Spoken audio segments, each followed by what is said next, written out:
What's going on, everybody? Coach Tyler here. Today, we're going to talk about the 4 phases to training a brand new ninja coach. So we're going to talk about what those phases are, what we're looking for our new coaches to learn in those phases, and the amount of time that it takes to do that. Okay, for the sake of keeping things even, let's pretend like we have 40 hours to train a brand new onboarding coach into an on-the-floor superstar.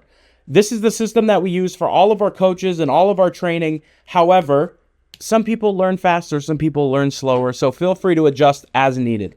But that being said, the first of the 4 phases, phase 1, I coach, you watch. Now, this takes about 5 hours. This is the shortest phase out of the 4.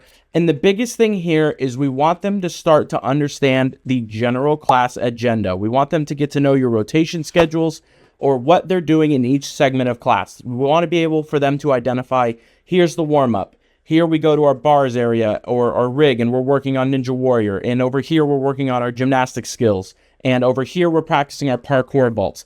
Nothing really in-depth, but we want them to understand the basic class structure.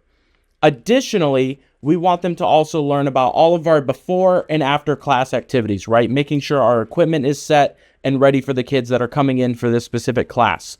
The other biggest thing, and this is one that a lot of coaches miss when training new coaches, is the parent communication aspect.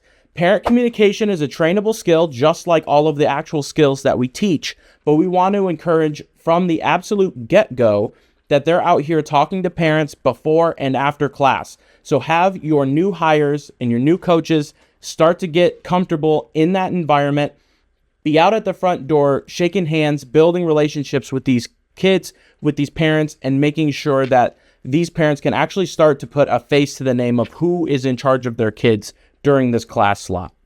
Okay, so after approximately 5 hours, we are past what a lot of clubs call the shadow phase, right? We're just learning basic agenda, we're starting to introduce ourselves to parents, and we're starting to get comfortable in the gym environment.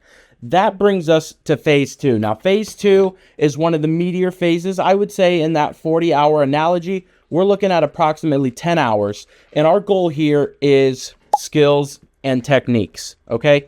This is where we want to start having our coaches help with the coaching of the class itself.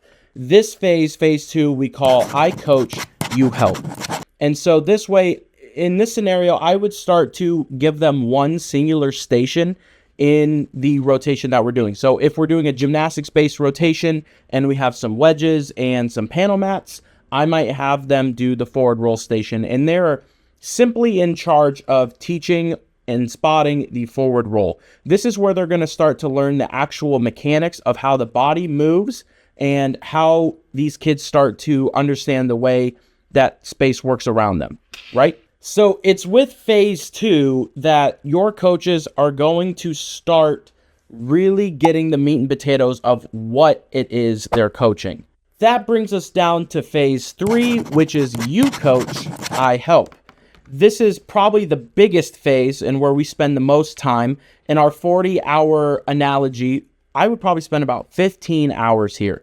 And this is where they're going to learn the bulk of class management, okay? So they learn the structure, they learn the skills or what they're coaching. This is the how. This is how they're going to coach it. So here, instead of just being in charge of 1 or 2 stations, they're going to start to be in charge of the way that our group moves throughout the gym. We want them to start leading warm-up, high energy and effectively. We want them to work on transitions between zones. So when we're done working on our gymnastics, they're taking the kids over to the parkour stations, and they are solely in charge of how the kids move between the zones and between the stations from the moment they walk in the gym to the moment that they leave. Phase 3 tends to be the longest phase because of all of the little minute details that are super important for coaches to learn when taking their own group, right? We want to try to prepare them as best as they can to handle behavior issues or the way that, you know, if you have a rotation that's somewhat botched, right? Whatever it may be, we want them to learn how to deal with that while we have them under our wing before we just throw them to the wolves. So it's super important the way that we talk to the kids, the way that we talk to the parents, the way that we present the skills that we're coaching, all of that is very precise and super important that we take our time and prepare our coaches through that so we set them up for success when they take their own classes.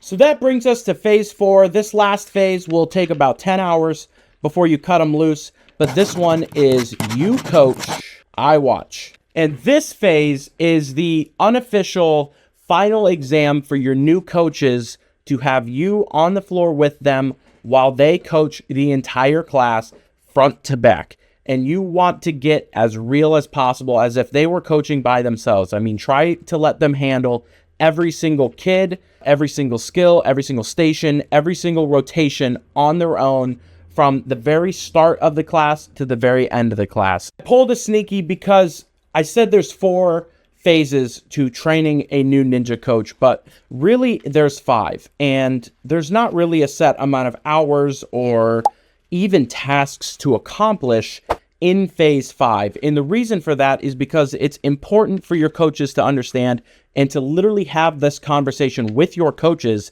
is, okay, you're ready to go. I'm proud of you. You're ready for your own classes. However, there's no such thing as a trained coach.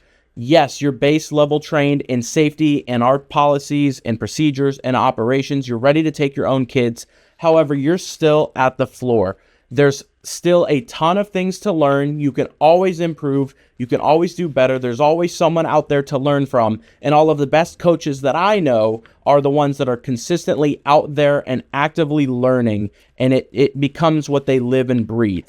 So it's important to have that conversation with your coaches is, yes, you're ready to go, but this is where we start. This is not the finish. Okay, so continuing education, having that set up, what does that look like for them? Is it a conference to go and learn more? Is it starting to branch out to other programs, preschool gymnastics or competitive parkour, whatever it may be, but the learning never stops. So for a very brief recap, phase 1, I coach, you watch, takes about 5 hours. We want them to learn general ninja class structure. Phase 2, I coach, you help.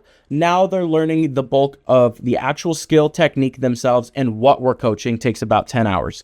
Phase 3, you coach, I help. This is the longest phase, takes about 15 hours, and this is how they learn how to coach the skills that they just learned. And phase 4, which is the unofficial final exam, about 10 hours of coaching by themselves before you let them go on solo. And of course, the hidden phase 5, the understanding that coaching and learning how to coach goes on forever, that continued education. So that being said, thank you guys so much for joining and watching what we do for our training system and for all of our new coaches across all of our programs. If you like, throw a subscribe our way, comment, let me know what you guys do. All right, thanks guys.